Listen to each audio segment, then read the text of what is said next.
Yo, if you do not know me from any of my other socials and you just happen to find this page, my name is Sam, also known as Dope Dad, mostly from TikTok. So if you want to find the most easiest access to me, my quickest, most accessible content, follow me on TikTok, then Instagram. And then if this is the first time, I'll let you know what we're doing here. We are reading through this book, All About Love by Bell Hooks. This is the third book that I've read by Bell Hooks, and I love her, absolute favorite. We have an actual book club community that is for a lot of things, people that are deconstructing, people that are on various parts of their own healing journey, going through therapy, going through transitions and changes and losses. Like, we all just kind of gather there, and some of us consume media together. Like I said, we've done books, we've done podcasts.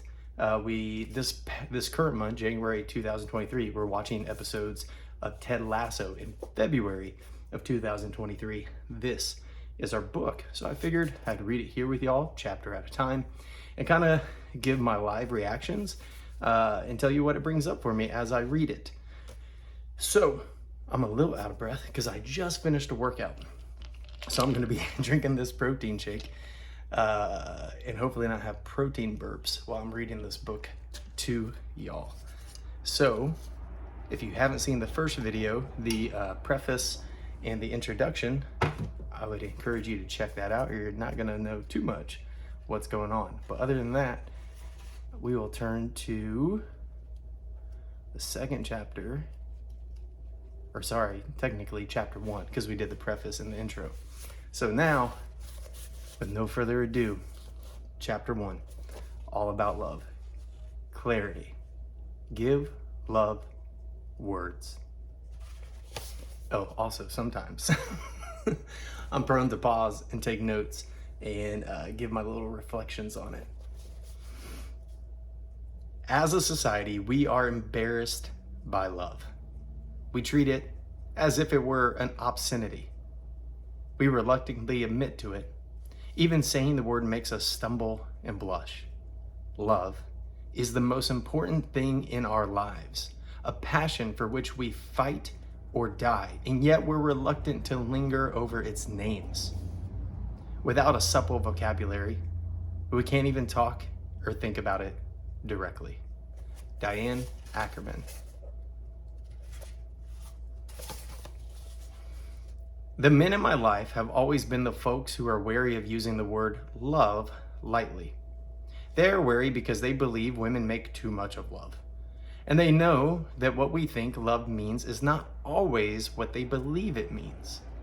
Our confusion about what we mean when we use the word love is the source of our difficulty in loving. If our society had a commonly held understanding of the meaning of love, the act of loving would not be so mystifying. In the previous chapter, if you're skipping ahead, and Belle talks about how we have lots of good theories of love, but like very little practice of love.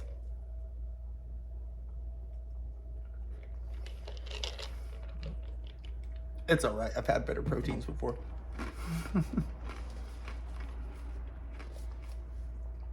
So here, what it sounds like is she's going to in order to have theory and practice, we have to define, right? Makes sense. Dictionary definitions of love tend to emphasize romantic love, defining love first and foremost as profoundly tender, passionate affection for one another, especially when based on sexual attraction. Of course, other definitions let the reader know one may have such feelings within a context that is not sexual. I think a lot of adults get stuck here. I think especially men, if they lack strong, loving friendships, I think part of it is because the way we're kind of conditioned is if you love someone, that must mean you like them, right? And that must mean you want to date them or have sex with them or marry them. And so I'm a big fan of just being like, I love this person. And I think that's something we should normalize. I digress. However, deep affection does not really adequately describe love's meaning. The vast majority of books on the subject of love work hard to avoid giving clear definitions. In the introduction to Diane Ackerman's A Natural History of Love, she declares, "Love is the great intangible." A few sentences down from this, she suggests, "Everyone admits that love is wonderful and necessary, yet no one can agree on what it is." Coyly, she adds, "We use the word love in such a sloppy way that it can mean almost anything or absolutely nothing." No definition ever appears in her book that would help anyone trying to learn the art of loving. Yet she is not alone in writing of love in ways that cloud our understanding. When the very meaning of the word is cloaked in mystery, it should not come as a surprise that most people find it hard to define what they mean when they use the word love. Imagine how much easier it would be for us to learn how to love if we began with a shared definition. The word love is most often defined as a noun. Yet all the more astute theorists of love acknowledge that we would all love better if we used it as a verb. I spent years searching for meaningful definition of the word love, and was deeply relieved when I found one in psychiatrist M. Scott Peck's, sorry, it's like the word was like rubbed out a little bit. M. Scott Peck's classic self-help book, The Road Less Traveled, first published in 1978. Echoing the work of Erich Fromm, he defines love as the will to extend one's self for the purpose of nurturing one's own or another's spiritual growth. I'll say that again as I highlight it.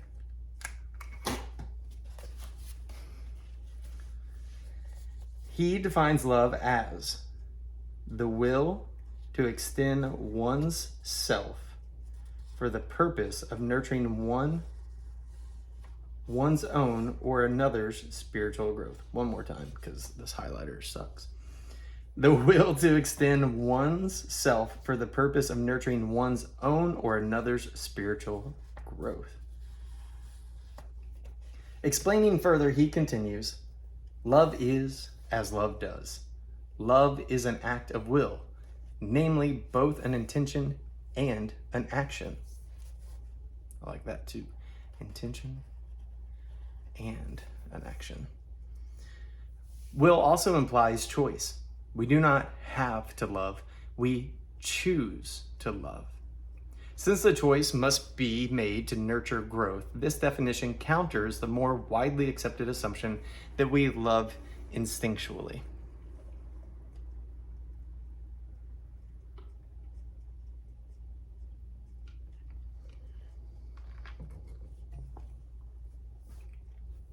Everyone who has witnessed the growth process of a child from the moment of birth,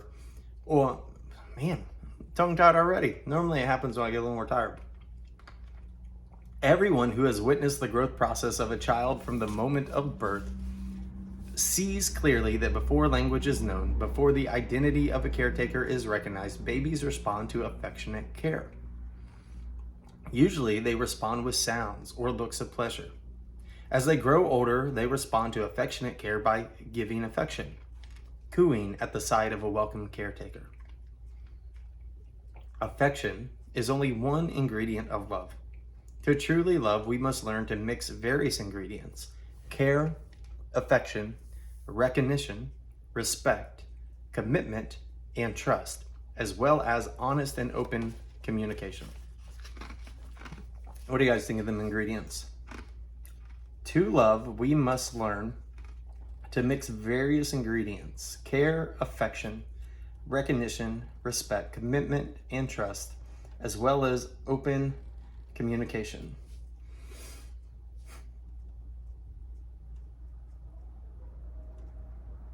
I'm kind of like doing a mental examination of certain relationships and being like, which ones would I say that I love the person or loved the person, but not all of these ingredients were there. So again, care, affection, recognition, respect, commitment, and trust, as well as honest and open communication. And I think that goes both ways, right? Like, you may trust the other person, but they may not trust you. You may respect them, but they may not respect you, or vice versa. Learning faulty definitions of love when we are quite young makes it difficult to be loving as we grow older. There in the back, I see you. I see you. I see you. That was you. It was me too. Learning faulty definitions of love when we are quite young. Oh man, this book's already making me think. Or this chapter, when we are quite young, makes it difficult to be loving as we grow older. This highlighter sucks, and I don't have any other pens close by. We're just gonna roll with it. I'll have to read it again. We start out committed to the right path, but going in the wrong direction. Most of us learn early on to think of love as a feeling. When we feel deeply drawn to someone, we connect with them. That is, we invest feelings or emotion in them. The process of investment wherein a loved one becomes important to us is called the cathexis. C-A-T-H-E-X-I-S. Cathexis. Don't know if I'm saying that right. Feel free to correct me in the comments. In his book, Peck rightly emphasizes that most of us confuse cathecting with loving. So again, cathecting is when you feel deeply drawn to someone, and then we invest feelings and emotion into them. But we lack, not that they won't be there ever or weren't there in part, but we lack the other ingredients, the care, affection, recognition, respect, commitment. That almost sounds to me like what we could call puppy love a little bit, where you're just like, oh, and so you're excited and like you're, I've been guilty of that for sure. We all know how often individuals feeling connected to someone through the process of cathecting insist that they love the other person even if they are hurting or neglecting them. Don't look at me, that was you. She's talking to you, not me. Since their feeling is that of cathexis, they insist that what they feel is love. Well, I need to put some alcohol in this protein shake because Bell Hooks is coming after us today.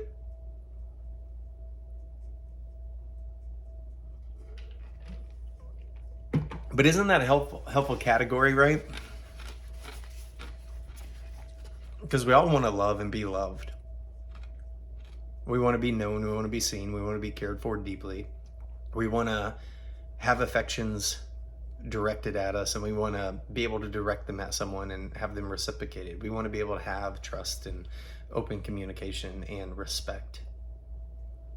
And how often do we trade that and then stay in relationships that have long expired because we're cathecting, right? We're investing feeling and we're not getting anything in return. That's a helpful category for those of you that are maybe in between certain relationships or trying to figure out what to do with yours. When we understand love as the will to nurture our own and another's spiritual growth, it becomes clear that we cannot claim to love if we are harmful and abusive. Love and abuse cannot coexist. I read another book recently that was recommended to me by my partner called Why Does He Do That? It's a book about the abusive behaviors of controlling and abusive men, written by a guy named Lundy Bancroft. Lundy Bancroft is an abuse person counselor. Like, he's the abuser, he's the one that tries to change them. And this book is full of these archetypes and how to spot them and what it looks like and what to do about it and all these sorts of things, which, in short, get out if you can. Reach out to a DV advocacy group if you can. If you think you're in an abusive relationship, get help, get support, get out. Because love and abuse cannot coexist. And in the book, he talks about how the survivors, a lot of times they'll be like, but when he says he loves me, does he mean it? And he doesn't point to this book in particular, but he says that exact same thing. He's like, no, like, we don't. Healthy, well-adjusted, whatever people don't abuse, hurt something they love. And that doesn't mean accidentally or, have a bad day or get into an argument, but repeated patterns and cycles of continuing to do harm. That doesn't happen if you love somebody. Which now makes me look at certain relationships with a new lens, now that I said it out loud to myself. When we understand love as the will to nurture our own and another's spiritual growth, it becomes clear we cannot claim to love if we are hurtful and abusive. Love and abuse cannot coexist. Abuse and neglect are, by definition, the opposites of nurturance and care. Often we hear of a man who beats his children and wife and then goes to the corner bar and passionately proclaims how much he loves them. If you talk to the wife on a good day, she says she may also insist that he loves her despite his violence. An overwhelming majority of us come from dysfunctional families in which we were taught that we were not okay. We were shamed, verbally and or physically abused, and emotionally neglected, even as we were also taught to believe that we were loved. I think that is another reason lots of us have issues with love, is because the people that first loved us, or first said they loved us, didn't. Did I tell you we do this in a community? If this is hitting you hard and you need support, go to the link on my channel. We can be there. We're just peers. We're just friends. We're just people. We're not professionals. We're not whatever. We just share, right? We share life. We share experiences, and we lift each other up. When we're going through changes, when we're unpacking things exactly like this. So if you can, go get a therapist. And if you can't afford a therapist, maybe come hang out with us and read books and build community. I lost my place. There we go. For most folks, it is just too threatening to embrace a definition of love that would no longer enable us to see love as present in our families. This is going to go longer. It reminds me of something my partner was talking about. Something they shared with me from their therapy. I'm not going to share any stories. But they were talking about how when you're a kid, because core to humans is the need for safety. When we feel safe, that's when affection and adoration and love and all these feelings are able to move freely, because your brain is literally in a place to release all those nice feel-good chemicals, your dopamine, right? Your serotonin. And so safety is core, like a core need, a core thing that every human, every child needs, right? And so part of the reason that we internalize a lot of messages when we're children and we make them about us when it was really our parents' dysfunction, right? Is because when we're that young, it is hard for our brains. Our brains cannot handle, my parents aren't safe. Because then you as a child would be perpetually living in your fight or flight, right? And so your brain, in order to protect you, says, well, this must be love. Well, there must be a reason for this. And it begins that justifying rationalization, that internalization. And then, which is why a lot of us, when we get older, have to unpack that, like, oh man, our parents, you know, and a lot of parents, mine, are a mix, right? And some parents, man, yeah, I don't know. I hear, because of social media interactions and different people that I've met along the way, I hear like the worst stories, and I just don't understand it. But I do have lots of compassion for the person, for the small child who came into this world wanting to be loved, wanting to be cared for, and they deserved it. If you were that child, you deserved it. And they were given scorpions when they should have been given hugs. Lots of compassion for that person. Too many of us need to cling to the notion of love that either makes abuse acceptable or at least makes it seem that whatever happened was not that bad. Raised in a family in which aggressive shaming and verbal humiliation existed with lots of affection and care, I had difficulty embracing the term dysfunctional. Since I felt and still feel attached to my parents and siblings, proud of all the positive dimensions of our family life, I did not want to describe us by using a term that implied our life together had been at all negative or bad. Reminds me of something my therapist, LaShonda, if you go to the link in my bio, her link is on there if you want to work with her. She also has a Patreon that I'm a part of. So you doing that? Maybe I'll see you there. But she talks about how she often has a hard time when people are dealing with generational trauma, unpacking the stuff from their parents, particularly single parents. They have a hard time because in the single parent home, that single parent, did everything, right? They played both roles and all this sort of stuff. And so they go, my mom, my dad, they raised us by themselves. They da-da-da-da-da-da-da. And then Lashana goes, yeah, they took care of your physical needs, but they didn't meet any of your emotional needs. And then even as adults, we're like, but my dad's not bad, my mom's not bad. And so one of the things that's been helpful for me in therapy is to let go of categories of good and bad, right?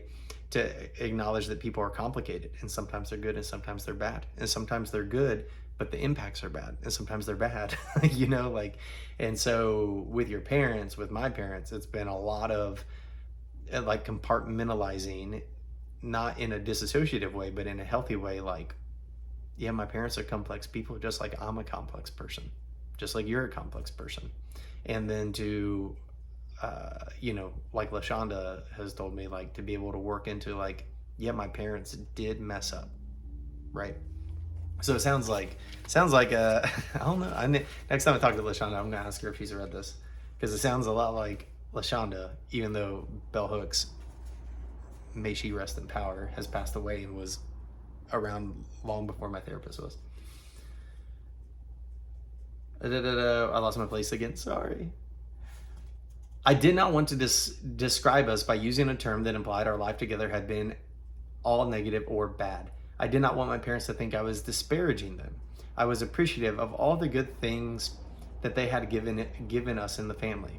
With therapeutic help, I was able to see the term dysfunctional as a useful description and not as an absolute negative judgment. That's kind of what I was talking about. I'm going to stop elaborating, just let Belle talks. I'll still elaborate. You guys know me. My family of origin provided, throughout my childhood, a dysfunctional setting, and it remains one. This does not mean that it is not also a setting which affection, delight, and care are present. On any day in my family of origin, I might have been giving caring attention wherein my being a smart girl was affirmed and encouraged. Then hours later, I would be told that it was precisely because I thought I was so smart that I was likely to go crazy and be put in a mental institution where no one would visit me. Not surprisingly, this odd mixture of care and unkindness did not positively nurture the growth of my spirit. Applying Peck's definition of love to my childhood experience in my household of origin, I could not honestly describe it as loving. Pressed in therapy to describe my household of origin in terms of whether it was loving or not, I painfully admitted that I did not feel loved in our household, but that I did feel cared for. And outside my household of origin, I felt genuinely loved by individual family members like my grandfather. This experience of genuine love, a combination of care, commitment, trust, knowledge, responsibility, and respect, nurtured my wounded spirit and enabled me to survive acts of lovelessness. I am grateful to have been raised in a family that was caring, and strongly believe that had my parents been loved well by their parents, they would have given that love to their children. They gave what they had been given: care. Remember, care is a dimension of love, but simply giving care does not mean that we are loving. Like many adults who were verbally and or physically abused as children, I spent a lot of my life trying to deny the bad things that happened, trying to cling to only the memories of good and delicious moments in which I had known care. In my case, the more successful I became, the more I wanted to cease speaking the truth about my childhood. Often, critics of self-help literature and recovery programs like to make it seem that far too many of us are eager to embrace the belief that our family of origins were, are, or remain dysfunctional and lacking in love, but I have found that, like myself, most people, whether raised in excessively violent or abusive homes or not, shy away from embracing any negative critique of our experiences. That's one thing I sometimes hear a pushback towards therapy is like, it basically it tells you that you're not the problem and that it's everyone else's fault. And that's just like not true. So if you're therapy adverse for whatever reason, I grew up Christian. Sometimes Christian people in Christian backgrounds are very like, no, you can't do therapy. You need to find a biblical counselor. I have thoughts on that. We'll not talk about them here. But therapy is not to be like, see, you don't have any problems. Everyone else does. It's to help you figure out where those things come from. and trace them back to their origin. And when you can trace them back to the origin, you can begin to like reverse engineer and to heal those coping mechanisms, those maladaptive behaviors that you picked up, right? And so sometimes that does mean realizing that, hey, this thing that you have that gets in your way now as an adult, I just turned 39, a 39-year-old adult, that actually was your dad. That actually was your mom. And it's not to blame someone. It's so funny how like we're reluctant to blame other people, but when we were kids, we took all the blame on ourselves, right? It must have been our fault. We must have did it. We must have said something that made dad mad. We must have done something that ticked mom off, or whoever it was. In reality, they were supposed to be the wise, compassionate, competent adult. They were supposed to be the patient one. They were supposed to be the one to help guide you through, not the other way around.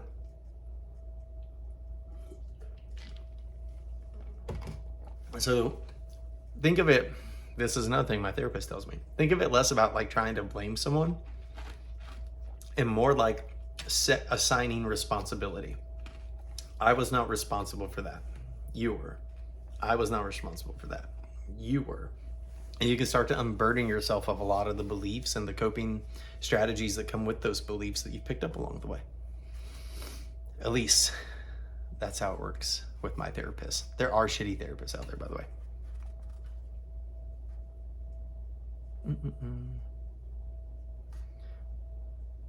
Oh, that was my place again. I'm going to do better about this. Sorry, folks. Often critics of self-help literature and recovery programs like to make it seem that far too often many of us are eager to embrace the belief that our families of origins were, are, or remain dysfunctional and lacking in love. But I have found that, like myself, most people, whether raised in excessively violent or abusive homes or not, shy away from embracing any negative critique of our experience. Usually, it requires some therapeutic intervention, whether through literature that teaches and enlightens us or therapy, before many of us can even begin to critically examine childhood experiences and acknowledge the ways in which they have had an impact on our adult behavior. Quick side note, the book that my therapist first had me read when I started working with her is called Gifts from a Challenging Childhood by Jan Bergstrom. So if you're like, I need to unpack some of this, start with that book if you can't find a therapist. And then join our group, hang out with us. We'll give you some pointers. We'll help along the way, you know. Most of us find it difficult to accept a definition of love that says we are never loved in a context where there is abuse. Most psychologically and or physically abused children have been taught by parenting adults that love can coexist with abuse.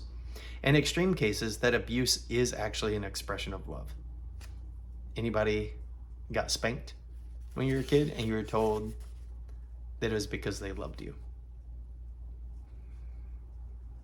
That was me. I have not unpacked that. Damn it, Belle. This faulty thinking often shapes our adult perceptions of love. So that, just as we would cling to the notion that those who hurt us as children loved us, we try to rationalize being hurt by other adults by insisting that they love us. In my case, many of the negative shaming practices I was subjected to in childhood continued in my romantic and adult relationships. Initially, I did not want to accept a definition of love that would also compel me to face the possibility that I had not known love in the relationship that were most primary to me. Years of therapy and critical reflection enabled me to accept that there is no stigma attached to acknowledging a lack of love in one's primary relationships. And if one's goal is self-recovery, to be well in one's soul, honestly and realistically, confronting lovelessness is part of the healing process. A lack of sustained love does not mean the absence of care, affection, or pleasure. In fact, my long-term romantic relationships, like the bonds in my family, have been so full of care that it would be quite easy to overlook the ongoing emotional dysfunction. In order to change the lovelessness in my primary relationships, I had to first learn anew the meaning of love, and from there learn how to be loving. Embracing and if you go watch like any interviews of Bell Hooks, like that comes across. Like she is a human that just exudes what she's talking about here, just love and compassion. Like go watch some Bell Hooks. Stop this video, go watch some Bell Hooks, come back. Embracing a definition of love that was clear was the first step in the process. Like many who read The Road Less Traveled again and again, I am grateful to have been given a definition of love that helped me face the places in my life where love was lacking. I was in my mid-20s when I first learned to understand love as the will to extend oneself for the purpose of nurturing one's own or another's spiritual growth. It still took years for me to let go of learned patterns of behavior that negated my capacity to give and receive love. One pattern that made the practice of love especially difficult was my constantly choosing to be with men who were emotionally wounded, who were not that interested in being loving even though they desired to be loved. Hear that, fellas? You got some healing to do.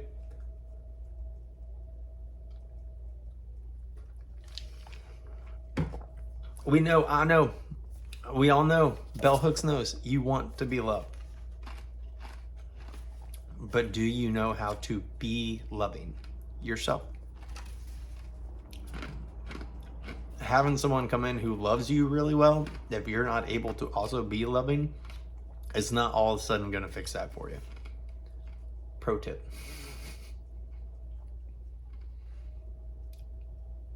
We'll read that again. One pattern that made the practice of love especially difficult was my constantly choosing to be with men who were emotionally wounded, who were not that interested in being loving even though they desired to be loved. I wanted to know love, but I was afraid to surrender and trust another person. I was afraid to be intimate. By choosing men who were not interested in being loving, I was able to practice giving love, but always within an unfulfilling context. Naturally, my need to receive love was not met.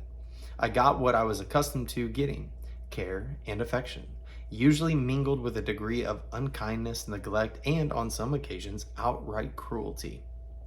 At times, I was unkind.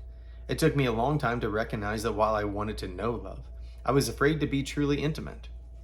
Many of us choose relationships of affection and care that will never become loving because they feel safer.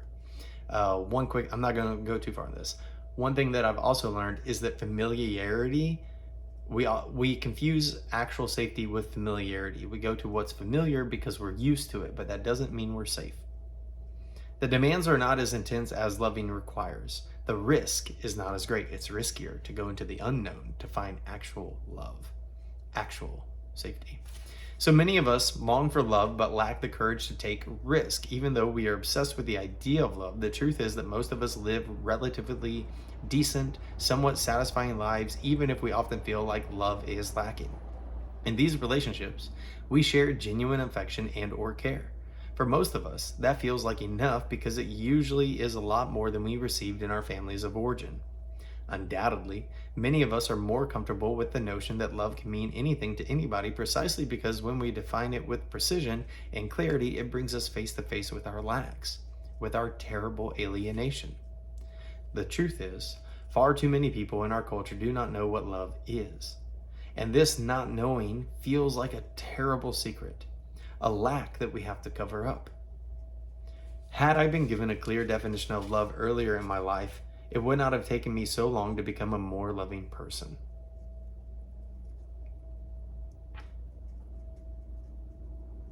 I often think, depending on what has happened to a person, how they've been brought up, how they've been trained, what has been modeled for them, how much capacity do you, how much capacity to love and to feel love have we lost, right? And not even just love, but all the emotions, all the good and sweet things, because we just turn those things off as part of survival, Had I shared with others a common understanding of what it means to love, it would have been easier to create love. It is particularly distressing that so many recent books on love continue to insist that definitions of love are unnecessary and meaningless. Or worse, the author suggests love should mean something different to men than it does to women. That the sexes should respect and adapt our inability to communicate since we do not share the same language. I didn't think about that. That's another good reason for Bell establishing a definition of love, putting words to it.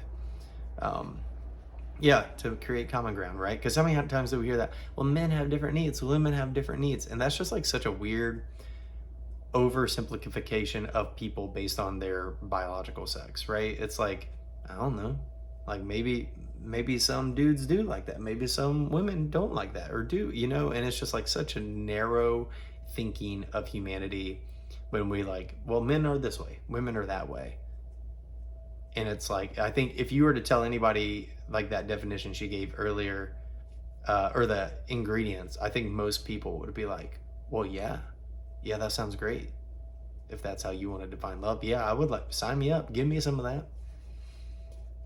This type of literature is popular because it does not demand a change in fixed ways of thinking about gender roles, culture, or love. Right? You can stay stuck believing the same old things that got you stuck, or you can change and take the risk and learn to love. Rather than sharing strategies that would help us become more loving, it actually encourages everyone to adapt to circumstances where love is lacking. Women, more so than men, rush out to purchase this literature. We do so because collectively we are concerned about lovelessness. Since many women believe they will never know fulfilling love, they are willing to settle for strategies that help ease the pain and increase the peace, pleasure, and playfulness in the existing relationship, particularly romantic ones. No vehicle in our culture exists for readers to talk back to the writers of this literature. And we do not really know if it has been truly useful, if it promotes constructive change. The fact that women more than men buy self-help books using our consumer dollars to keep specific books on bestseller lists is no indication that these books actually help transform our lives. I bought tons of self-help books. Only a few have really made a difference in my life. This is true for many other readers. The lack of an ongoing public discussion and public policy about the practice of love in our culture and in our lives means that we still look to books as primary sources of guidance and direction.